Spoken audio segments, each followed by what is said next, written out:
నమస్తే, welcome to Master Key TV. ఇది సామాన్యుడి స్వేచ్ఛకు సంకేతం. నేను మీ మధు. ఇక డీటెయిల్స్ చూస్తే, హైదరాబాద్లో కేసీఆర్తో 45 నిమిషాల పాటు ఏకాంత చర్చలు జరిపిన జగన్. తల్లి విజయమ్మను కలిసిన అనంతరం బయలుదేరిన జగన్.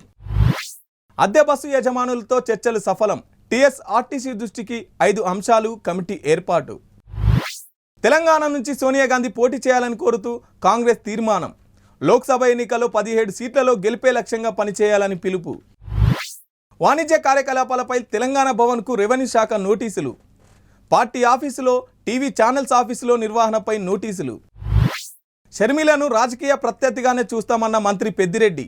షర్మిల కాంగ్రెస్లో చేరడానికి ఏపీ రాజకీయాలకు సంబంధం లేదని వ్యాఖ్య. కాంగ్రెస్లో చేరిన షర్మిల కండువ కప్పి ఆహ్వానించిన ఖర్గే, రాహుల్. వైఎస్ఆర్టీపీని కాంగ్రెస్లో విలీనం చేసిన షర్మిల దేశంలోనే అతిపెద్ద సెక్యులర్ పార్టీ అంటూ వ్యాఖ్య. నిజం గెలవాలి కార్యక్రమంలో భాగంగా విజయనగరం జిల్లాలో నారా భువనేశ్వరి గారి పర్యటన. బాధిత కుటుంబాలకు పరామర్శ, 3 లక్షల చెక్కు అందజేత. అయోధ్య రామ మందిరానికి హైదరాబాద్ నుంచి చెక్క తలుపులు. బోయినపల్లిలోని టింబర్ మిల్లులో తయారీ. తెలంగాణ సచివాలయంలో హోంసింగ్ డిపార్ట్మెంట్పై సమీక్ష సమావేశం. సమీక్షించిన మంత్రులు ఉత్తమ్ కుమార్ రెడ్డి, పొంగులేటి. పెట్రోల్ డీజిల్ ధరలు తగ్గిస్తా అంటూ వార్తలు. ఆ వార్తల్లో నిజం లేదన్న కేంద్ర మంత్రి హర్దీప్ సింగ్ పురి.